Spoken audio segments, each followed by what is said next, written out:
guests to come. So we have fortunate to have now Dr. Ajay Kumar with us, and we have our guest from international who came all the way from abroad. Let me invite Mr. I'm sorry.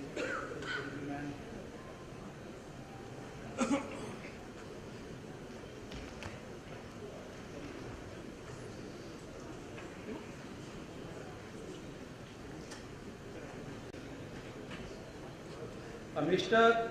Yang Hua, President, Southeast Asia Enterprise Business, Huawei. Can I invite Mr. Yang Hua, please?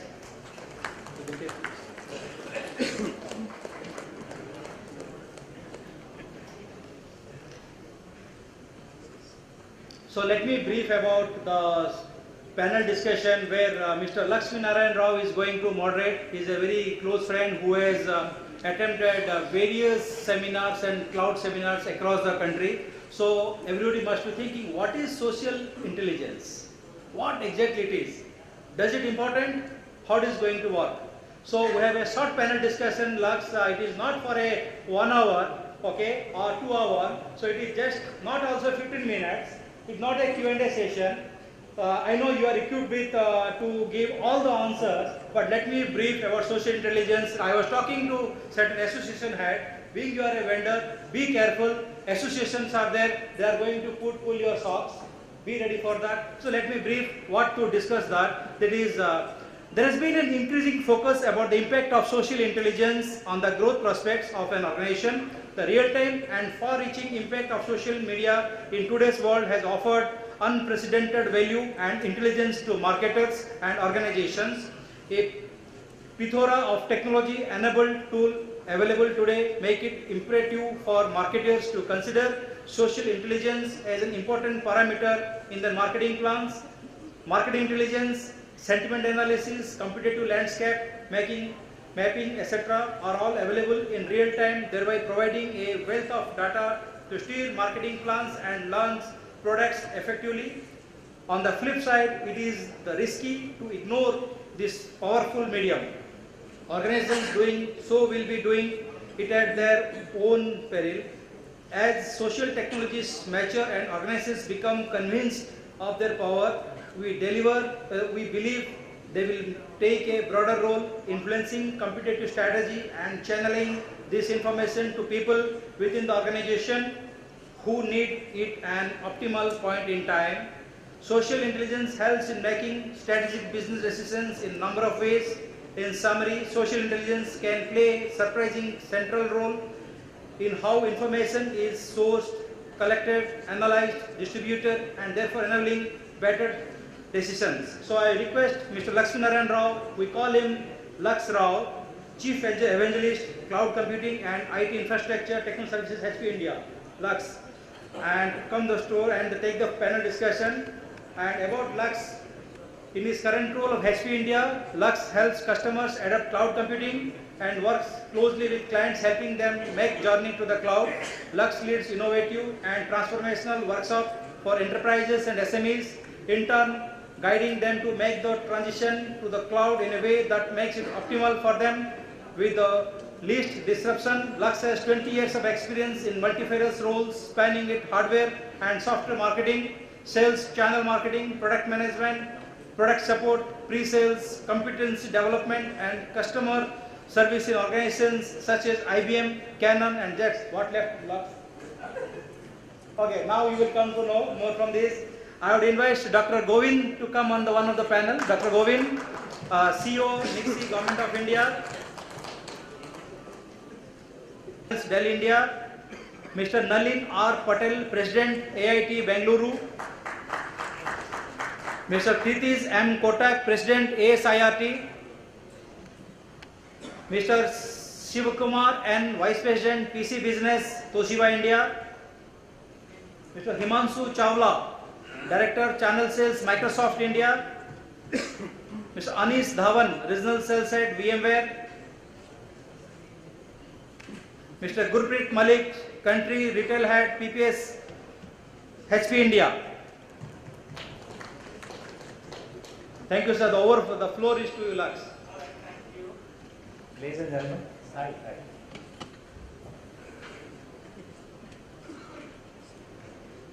Okay.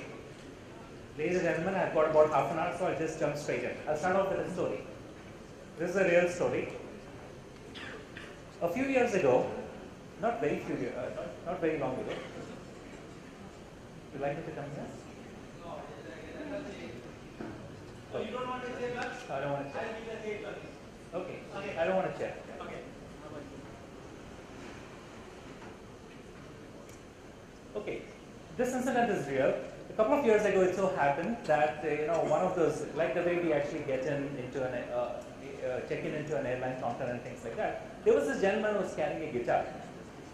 He checked into the airline counter, and then he actually made sure he told the booking clerks out there that this is fragile. So what they did was, promptly stick 5 stickers which said it is actually fragile.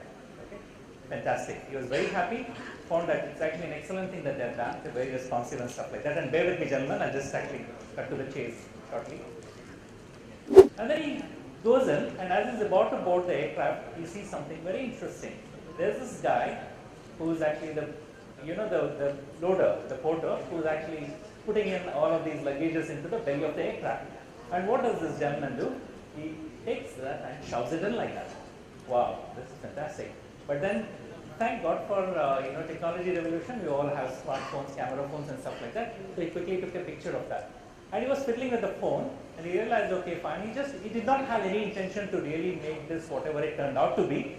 What he did was, sitting in the aircraft, while he was actually waiting for the boarding to happen, for the boarding to get completed and the takeoff to happen, he went into his social media site and then actually posted the picture saying that, XYZ, that's the name of the airline, service sucks. Okay? And he puts it in actually on his site. It takes about 3.5 hours for the flight. He lands up and he's actually got something like about, 30,000 views. Now, on that note, I would like to actually, talk about this. No one knew at that point of time how to actually handle a situation like this. These are all new. You wouldn't actually have this in the real world. How much damage can actually happen if you had to really, mess up on customer service for any company? You could actually have few people, maybe 10, 20, 30, 100 people who will get affected about it. But what has actually happened over here? Phenomenal stuff, isn't it? So, on that note, I want to actually, pose a question here to the panelists. And what we could perhaps do is, in the interest of time, quickly, what's your take on this thing? Where does the responsibility lie in this aspect? Let's start from the gentleman out there. As a company, if you are leading the company, what do you think you should actually be doing at this point of time? It took you unaware. It actually hit you like a wallop, and you didn't know what to do. The very first response would normally be that as an organization, you've got to be aware of this huge thing that's happening on social media. Right? So you normally prepare yourself. Nowadays, organizations do that. And the other one is that you actually publicly go ahead and see that this is taken care of. And you've got many examples around this. You've got Cadbury's, you've got so many other companies who've gone ahead and addressed similar problems. So you've got to be a little proactive in accepting, right, the power. And obviously, you've got to come clean on your side, right, in ensuring that you will cover this up and also take care of that.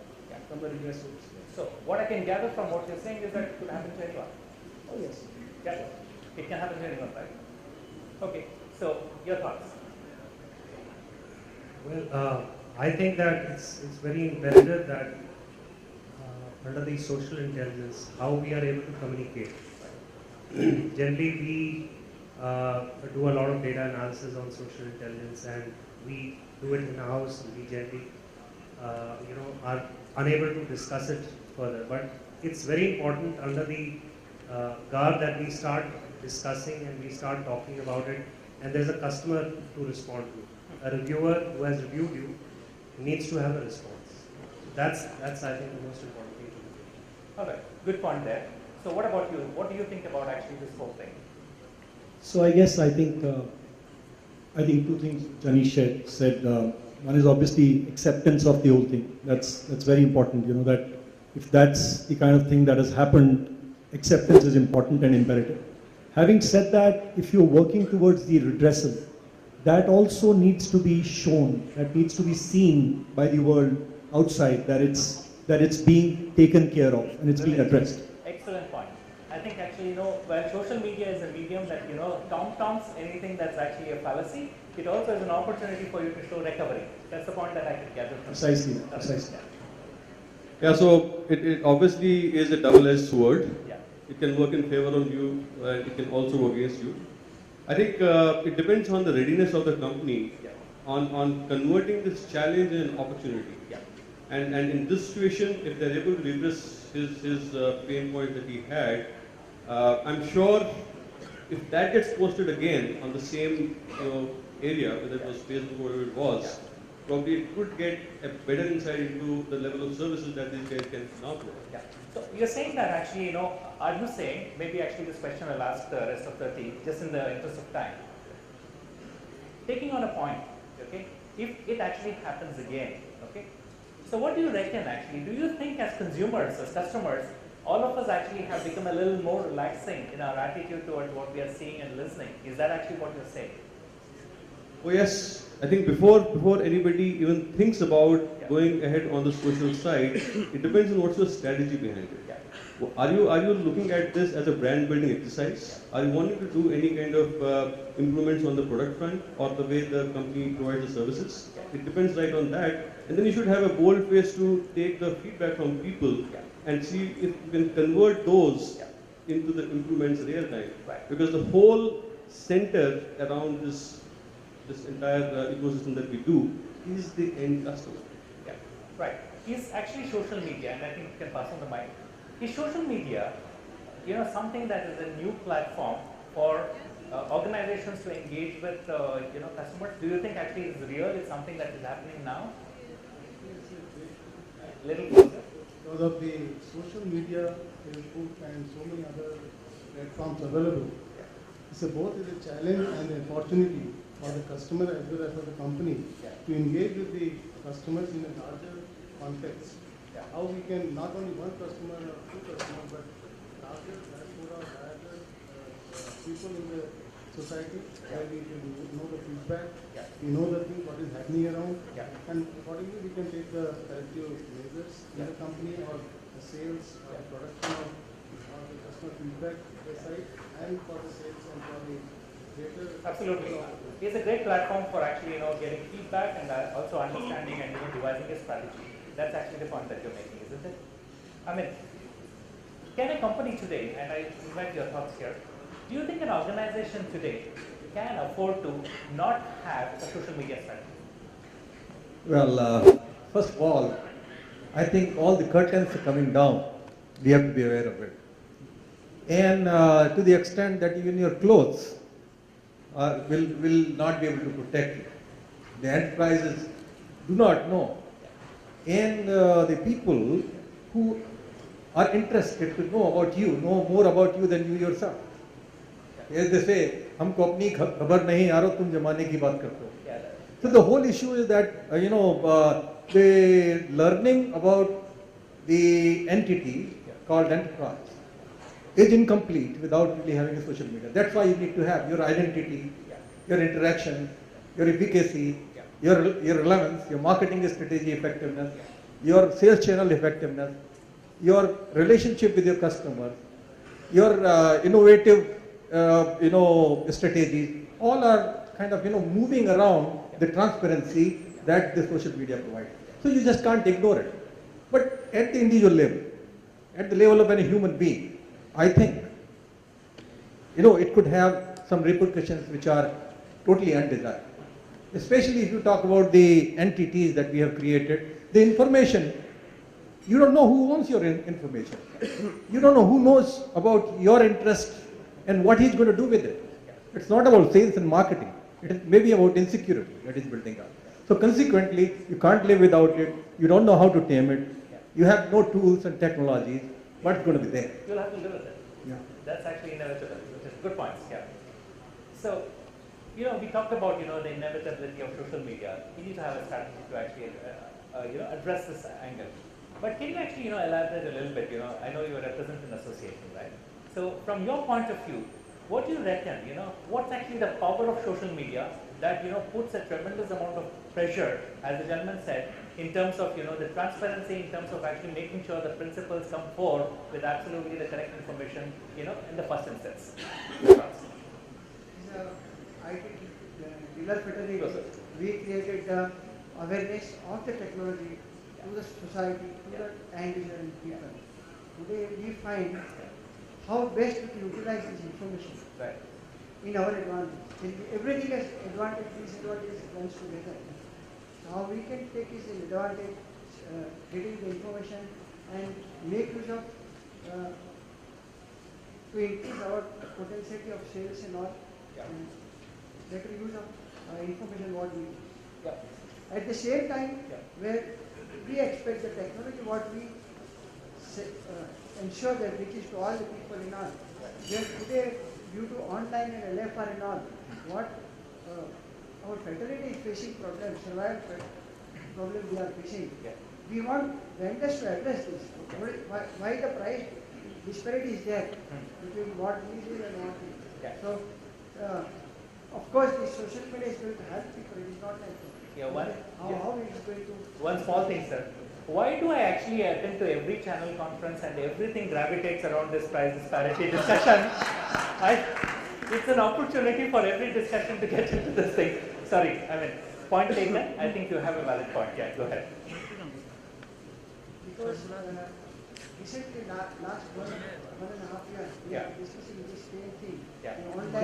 Online and LFR, particularly our dealers fraternity who has created market for 25 to 30 years, and they are finding difficult to survive.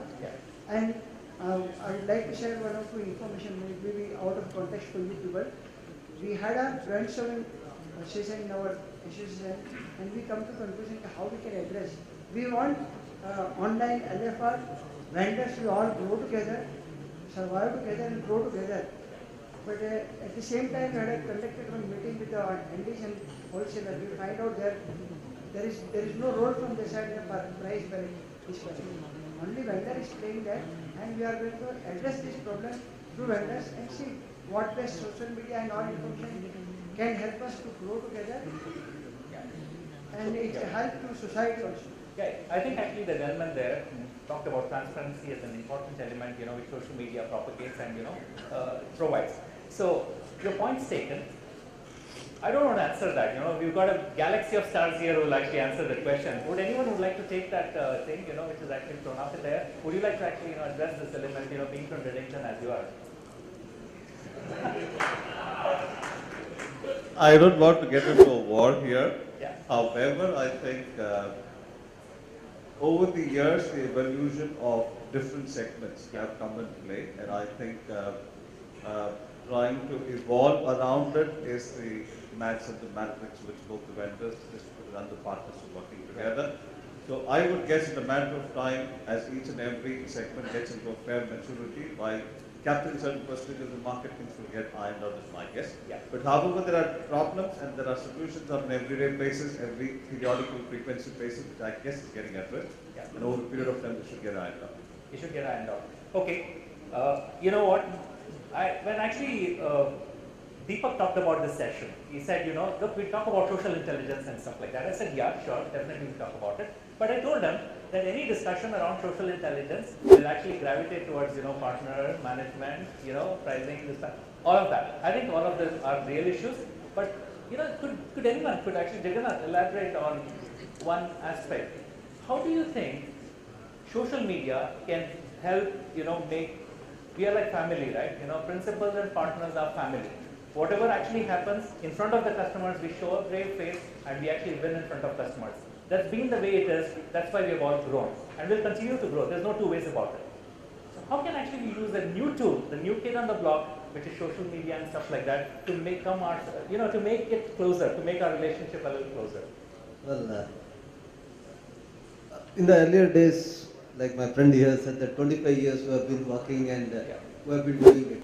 Initially, when about 20 years back or 15 years back, when I was pretty new into the IT industry, I saw that dealers were more, the partners were more comprehensive group. They were not cutting across their back ends, profits, etc. Now today, It is all, they are doing the future selling. So, with the social media, what we can do is that we can increase this interaction between various partners. Yeah. Like in Delhi, probably 15 years back, there was say 200 partners, but today there may be about 2,000 or 3,000 partners. So you don't know which partner is doing what.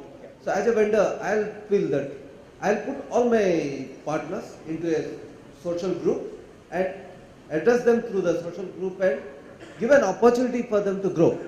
Forget about LFRs and online, what is happening in that. That's a different thing. I will not touch that. But using a social media, social group is what is the thing for my partners here, so that the associations, the local associations, should make it a point that they have a social group of their own community and put it towards to the partners or to the end customers. Their reach to the end customers can increase. Instead of cutting down on back ends and all the stuff which every IT reseller, I keep talking to my resellers every time that guys, you are getting, suppose if I am giving a Singapore trip, you straight away discount 9% of that. So Well, that's all it is. Yeah, good point. But the thing is that, as the gentleman there said, it's a double-edged sword. Now, one fact of the matter is that, you set up a platform where actually people can come and air their grievances. Possible that you can actually be only addressing grievances for which you need to create a team of people. No, it's not only for addressing grievances, it's also for It might actually turn out to be like that. unity. It might become a unity for the resellers and the partners. Because if they become part of the social group, at the end of the day, when I see, okay, I'm a reseller, he's a reseller, we cut throat each other, but end of the day in such kind of conferences, we all sit together and have a peck of whiskey together and talk. So there is a bonding is there, but the bonding has to be properly experienced and exploited. That's what the social media can do. Okay, social media is one channel of building unity amongst the channel facilitators. Absolutely. Okay. Can I have a couple of thoughts from you relating to how do we actually build this community? Maybe actually a couple of your personal experiences in terms of how we can make this work. You don't have a personal experience, then you can share your vision. I'm tempted to actually go back to your fragile guitar, if you don't mind.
Readiness to address all these which comes out through the social media. I think what we are not aware, and we will get quoted out of context or we get possibly quoted, misquoted again. I think there has to be a point of readiness where each enterprise or organization SMB should learn how to address these as it comes across to you, either in terms of marketing or in terms of data or analysis or feedback or inputs which can get spread to multiple departments.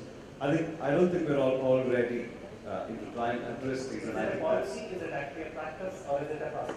I think it should become closer to being a practice in every other organization as it goes by.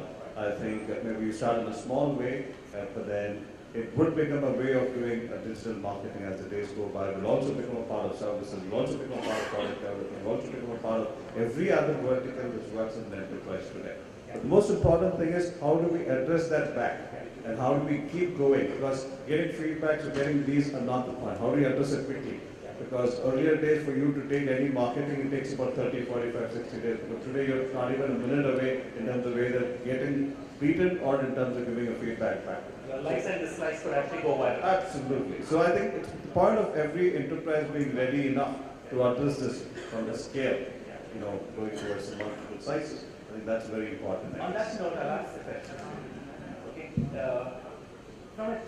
you're a channel partner, and from the point of view of a channel partner, how do you think? What is your expectation that a tool like this will actually help you with? Do you actually, when you are engaging, for instance, with a new principal, would you go and check out what the buzz is about the organization that you're tying up with? That is an information you never had earlier. You had actually references from your community, but now you actually have the World Wide Web actually, providing you that kind of intelligence. So do you think it makes sense? Let me answer the question in parts. Yeah. Number one, let me just tell you that I am not only a channel partner, I am also president of an association. So, I'll answer it both ways. Yes. Now that's one. We are talking about branding using social media, right? That's one of the aspects of looking at your brand. Intelligence and social media. Yes, absolutely. Now, the point is, Mr. Sivkumaran, he sat next to me and he said, I read your posts. You're very active on Facebook. So that's a brand. That's my personal brand. As a vendor, are you aware, of course you are aware, 78% of people would not read your press release to build an impression about you, but will read what is written on social media about you.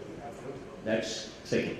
Okay, when it comes to channel interface, on my phone, there are 3 WhatsApp groups, some of them with end customers,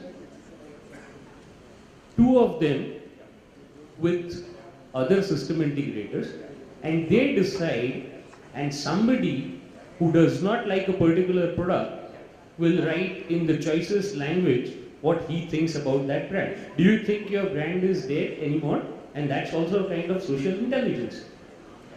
So, number one, yes, it's very easy to tarnish somebody's brand, but it is also a way to build some brand.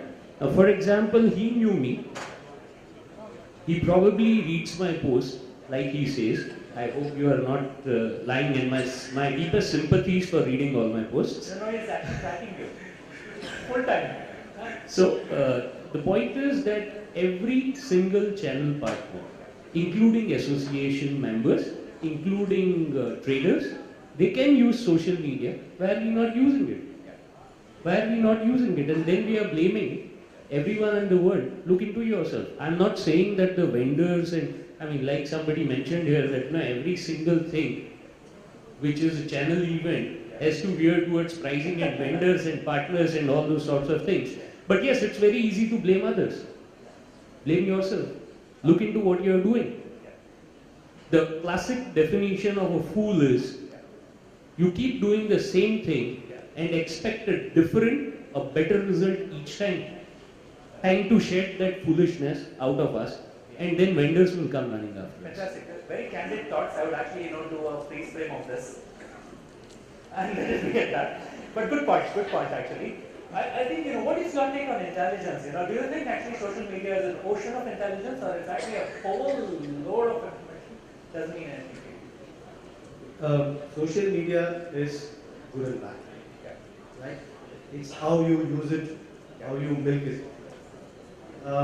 It's good because there's plethora of information, plethora of thoughts happening about your brand, about your product, about your service, how they feel about you, right?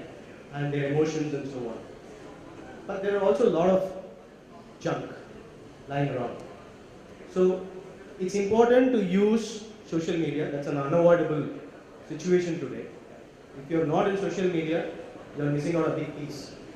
Because in the past, when we have to introduce products, you go through a certain set of steps to really understand whether this product will suit a customer, whether they will like it, and so on. And it takes maybe months before you actually roll out the product. Today, in the internet age, it can all happen in 24 hours time, right? So it's unavoidable. As you said, there's so much of data getting